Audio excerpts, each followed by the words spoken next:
अस्सलामु अलैकुम।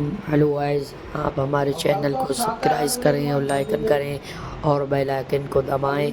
आज तो गैरत का जनाजा निकल गया है। कल बेटी रुखसत होनी है। रात भर भाई नाचता रहता है और कहते बड़े इज्जतदार लोग हैं। लानत हो ऐसों की इज्जत पे जब बेटी की रुखसती पे रात भर डीजे बजा करके डांस करते रहे।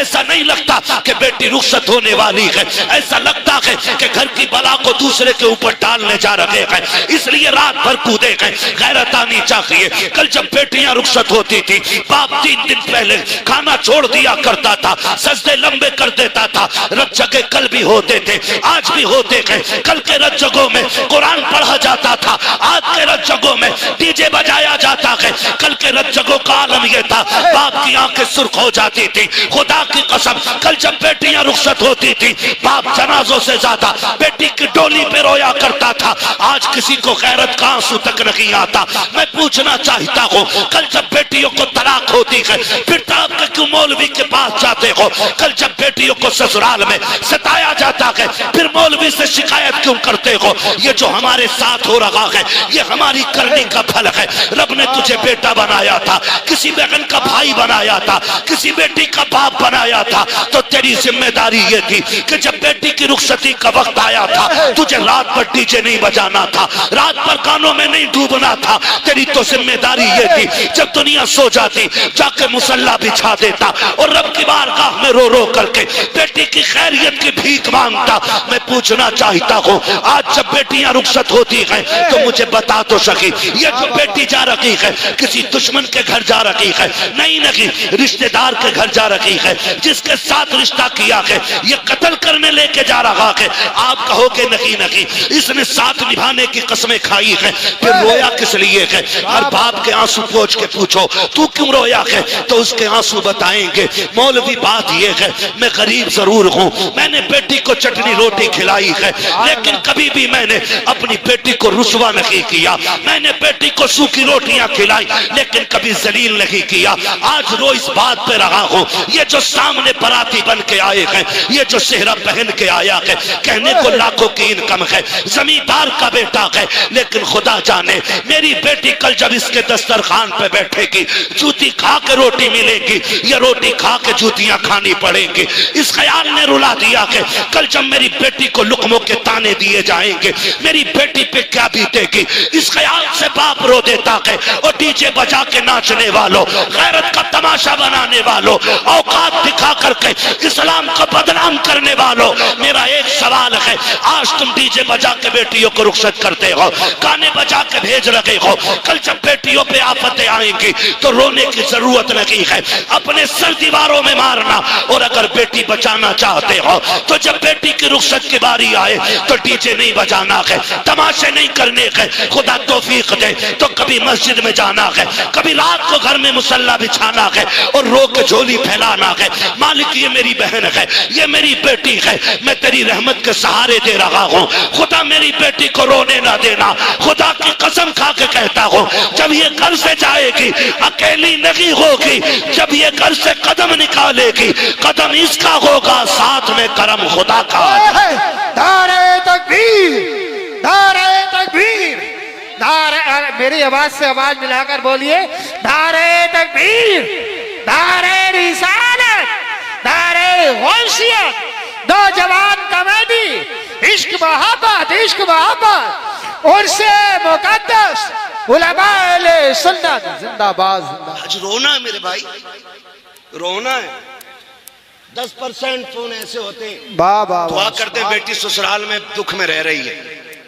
10% बाप रो के कहते उनकी सांसें भी पूरी नहीं हो पाती हैं। जी जी, बात करते करते लहजे टूट जाते हैं उनके, वो बेटी का दर्द पूरा नहीं बता पाते हम लोगों से। कहते हैं बस दुआ करें अल्लाह बेटी के दिन अच्छे कर दे। क्या बेटियां बाप को प्यारी नहीं होती हैं? बोलो जी जी, होती हैं कि नहीं होती हैं? बेटियां भी बाप को प्यारी होती हैं, बेटे भी बाप को प्यारे होते हैं। फर्क इतना है, बेटे को चोट लग जाए तो तड़प के कहता अब्बा मुझे यहाँ चोट लगी है, लेकिन बेटियां जब ससुराल में सताई जाती हैं ना, तो वो कभी बाप से आके नहीं कहती अब्बा आज इतना मारा गया है, अब्बा आज खाना नहीं मिला है, 3 दिन से तेरी बेटी फाके से है, जब भी बाप की दहलीज पे आती हैं हंसती हुई आती हैं। क्यों? सिर्फ इसलिए ताकि मेरे बाप को मेरे दुखों का पता न चले। ये जब लोग पूछते थे ना क्या लेके घूम रहा है, कभी ये नहीं कहता था बेटी ये कंधे पे, कहता था मेरी शहजादी बैठी है मेरी कंधे पे। ये रिश्ते होते हैं। और हमने अल्लाह रसूल की नाफरमानियां की, हमने डीजे बजाए, हमने गाने बजाए, बेटियों के बेड़े गर्क करके रख दिया। ओ भाई माफ करना। जी जी। जहेज में कुरान होता है? यहाँ पे भी बोल सकते हो तो बोलो भाई, वरना जबरदस्ती कोई नहीं है। हाँ, मुझे आजम ने बुलाया, मैं भाई से कह के चला जाऊंगा, मैं जा रहा हूं। जबरदस्ती नहीं है, कोई बांध के बैठाएगा यहाँ पे। मैंने पहले ही कहा था जितनी देर सुनेंगे उतनी देर बात करेंगे। जी जी। मुझे टाइम पूरा नहीं। कुरान होता कि नहीं जहेज में? और जब बेटी गाड़ी में बैठने चलती है, आवाज आती है ठहरो, पहले कुरान रखो गाड़ी में। कहा क्योंकि पहले कुरान गाड़ी में बैठ रखा जाएगा। चल ठीक है, ये समझ में आ गया। बताओ, ये उलमा बैठे हैं, ये जिम्मेदार लोग बैठे हैं, ये सब बताएंगे। जो कुरान की तिलावत कसरत से करेगा, कुरान कयामत में अपने पढ़ने वाले की शफाअत कराएगा। जी जी जी, बेशक। हाथ पकड़ के कहेगा मालिक इसे बख्श, ये मुझे दुनिया में सीने से लगा के फिरता था, ये तन्हाइयों में मुझे पढ़ता था, ये रातों को उठ के पढ़ता था, मालिक जन्नत दे इसे। मुझे बताओ, जिसे रब ने शफाअत करने की ताकत दी है, वो शिकायत करने की ताकत नहीं रखता है? ओ भाई, वो शिकायत भी तो कर सकता है, वो ये भी तो कह सकता है 3 दिन तक डीजे बजता रहा, मालिक ने मेरी याद नहीं आई। वो ये भी तो कह सकता इसके घर की ढोलक की आवाज बंद नहीं होती थी और कोई कुरान पढ़ने वाला भी नहीं। ये भी तो कह सकता है। वो हो किस धोखे में? अगर अल्लाह हिसाब लेने पे आ गया ना तो कोई माई का लाल बच नहीं पाएगा। ये याद रखना, हम अपने लोगों की बात कर रहे हैं यहां बैठ करके, उसके बहुत से खास बंदे बड़ी अजमतों वाले, लेकिन हम अपनी बात कर रहे हैं यहां पे जितने बैठे। जी जी। कोई ऐसा नहीं है जो दूध का दूल्हा हो। सबको अपनी कब्र में लेटना, मुझे अपनी में लेटना, आपको अपनी में लेटना। लेकिन खुदारा मुश्किल ना करें, मुश्किल ना करें। कह रहा एक ही तो बेटा है मौलाना, इस पे एक बार डीजे बजन दो। जी जी। एक ही बेटा है, ब्याह एक ही बार होता है। तो मैंने कहा बेटे सुन, अगर ब्याह एक बार होता है ना तो जिंदगी भी एक ही बार मिलती है। जी जी। जिस दिन आंखें बंद हो गई ना, सारी दौलत लेके भी ना कोई एक सांस नहीं देगा। सिकंदर आजम, जिसको दुनिया के बड़े हुक्मरानों में से एक बड़ा माना जाता है, एक माना जाता, वो उसको कहा गया उसने पूरी दुनिया पे हुकूमत की। क्यों? क्योंकि वो बहुत कम उम्र में ना आधी दुनिया पे कब्जा कर चुका था। जी जी। कितनी दुनिया पे? आदि। बोलो यार, आधी दुनिया पे। अल्लाह सलामत रखे। बस मैं यही सुनना चाहता हूँ। आप समझ भी रहे हैं कि खाली मुंह देख रहे हैं। जी जी। मैं समझ सकता हूँ आप बहुत बड़े लोग हो, आपको बोलने में शायद शर्म लग रही होगी, लेकिन मैं एक बात बता दूं, लोग कहते हैं जलसों में क्या मिलता। मैं कहता हूं जो यहाँ बड़े बन के आते हैं वो कभी बड़े होके नहीं जाते, वो छोटे होके जाते हैं। हुजूर की महफिल में नौकर बन के जाओ, खुदा तुम्हें आका बना डालेगा। वाह वाह वाह। यहाँ छोटे बन के बैठना चाहिए, है ना। यहाँ कोई जमींदार कोई प्रधान नहीं, सारे हुजूर के नौकर बैठे, ठीक है ना। तो नाम क्या था? सिकंदर। आधी दुनिया पे हुक्मरान और पूरी दुनिया फतह करने का नशा था उसको। एक जगह पड़ाव किया लश्कर ने उसके, उसे एक जहरीले सांप ने काट लिया। जब काटा सांप ने ना तो उसकी फौज में तबीब भी थे, हकीम भी थे, सब लग गए, जहर को रोक नहीं पाए। बढ़ता गया यहां तक कि वो लाइलाज हो गया। जी जी। कहने लगे बादशाह का क्या, कब काम मुकम्मल हो गया, अब सांसें खत्म होने आ गई हैं, अब इलाज बस से बाहर है। उसने कहा क्या यहीं मर जाऊंगा परदेश में? क्या यहीं मर जाऊंगा परदेश में? जी जी। उसने कहा बादशाह लगता तो ऐसा ही है। उसने कहा सुनो दौलत बहुत है, ऐलान करो कोई मेरी आधी दौलत ले दे, मुझे इतनी सांसें दे दे कि मैं अपने वतन में जाके मर सकूं। हंस दिए लोग। कहा बादशाह कैसी बातें कर रहे हो आप, बादशाह हो और बेवकूफी वाली बात है, भला पैसों से सांसें भी मिली हैं। उसने कहा फिर सारी दौलत मेरी दे दो जी जी। और चंद सांसें किसी से उधार ले लो। उन्होंने कहा बादशाह तू जरूर है लेकिन सांसों का मालिक कोई और है, जी जी अब तेरी दौलत काम नहीं आएगी। उसने कहा इतनी भी सांसें नहीं मिलेंगी, घर चला जाऊं? कहा बादशाह नहीं। उसने कहा फिर मैं मर जाऊं तो मेरे हाथ कफन से निकालना। कहा क्यों? ताकि दुनिया को पता चल जाए ये दौलत इतनी बेवफा है, कितनी भी इकट्ठी कर लो ये मरते वक्त काम नहीं आया करती है। मौत जब आएगी ना तो एक लम्हे का मौका नहीं देगी। खुदारा बदलो अपने रवैये। कह रहा इकलौता ही है जी, इस पे तो डीजे जरूर बचेगा। बता तेरा शान वाला है या अली शान वाला है? आप अंदाजा लगाइए तेरा कितना शान वाला कि मेरी 50 बीघे मेरे लल्ला के हिस्से में 50 आ रही है ना बेटे, धोखे में है। ना तेरे हिस्से में 50 ना तेरे लल्ला के हिस्से में 50। हजरत अली गुजर के जा रहे, दो बंदे लड़ रहे, एक कहता था जमीन मेरी है, एक कहता था मेरी है। उन्होंने कहा अली फैसला कर दो जमीन किसकी है। हजरत अली फरमाते हैं ठहरो मैं अली हूं, जमीन से खुद पूछ लेते हैं तू किसकी है। ठोकर मारी, कहने लगे जमीन मैं अबू तुराब हूं, ये कहता मेरी है, ये कहता मेरी है, तू बता किसकी है। जमीन ने कहा इन दोनों से कह दो ना मैं इसकी हूं ना मैं इसकी हूं, बल्कि ये दोनों मेरे हैं।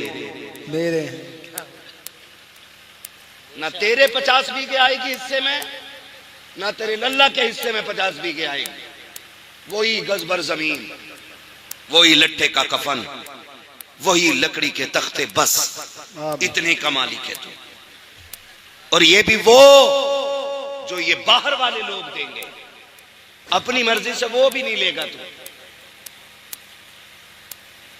इसलिए भूलना नहीं चाहिए। जी जी कह रहा मेरे के हिस्से में 50 बीघे आ रही है, इसमें डीजे जरूर बजेगा।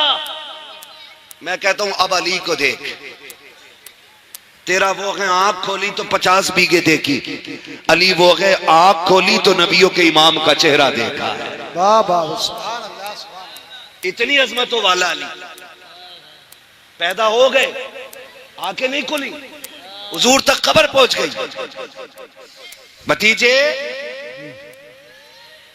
अल्लाह ने बेटा दिया है, खुशी के मारे हुजूर दौड़ के आए देखने के लिए। चचा साथ भाई है, जैसी आए कहा मेरा भाई दिखाएं मुझे। चच्ची ने कहा शहजादे खुशी है कि अल्लाह ने बेटा दिया है, तकलीफ है कि वो आंखों से देखता नहीं। कहा क्यों? कहा कि खुलती नहीं, लगता है नाबीना है। हुजूर फरमाते लाओ गोद में तो दो। जब हुजूर ने सीने से लगाया, हाथ में लिया, गोद में उठाया, हजरत अली ने आंखें खोल दी। जवान हुए, पूछा अली आंखें बंद क्यों रखी थी? कहने लगे अली ये तय करके आया था कि अगर पहले देखूंगा तो अपने यार को सबसे पहले देखूंगा। कहने लगे मैं ये तय करके आया था पहले हुजूर का चेहरा देखना, इनसे शान वाला कोई हो तो लाके दिखाओ। कह रहा मेरे में डीजे जरूर बजेगा। खुदारा खत्म करें तमाशे, खत्म करें। और ये डीजे बजाने वाले डीजे कर लागा और सफेद कपड़े काले जूते पहन के और रुमाल कंधे पे, पर्स बगल में दबा के, लड़के का अब्बा, पैर रुक थोड़ी रहे, इधर से उधर, इधर से उधर, इधर से उधर। कौन है ये? क्या जिनके कानों तक ये सिलाई आई है ना सुरमे की, यही लल्ला का अब्बा है। खींच के सुरमा लगा रहे आज। और डीजे वाले से कह रहे आवाज खोल, कलेजे फट जाएंगे बेटे, कलेजे, आवाज खोल। वो तमाशे किए हमने। और बाकी छोटे ये जलसे वाले चले गए होंगे तो क्या करोगे जलसा करके? क्या फायदा मिलाद से, क्या फायदा जलसे से? फिर तब ऐसी बातें होती है। जी जी। और जब बारात निबट जाती है ना, फिर दरवाजा बजता, cut cut cut cut cut cut cut cut, फिर दरवाजा नहीं खुलता। का कौन है? का डीजे वाला पैसे लेने आया है। निकल गई मुखिया गिरी। तो दे तो दिए, 15,000 तो रह गए थे। डीजे पे 50,000 खर्च करने वाला इमाम साहब की 2 रकात पे मर जाता है। 500 रुपए थे, 500 कहीं चल रहे। हमारे अब्बा के में 30 रुपए गए थे,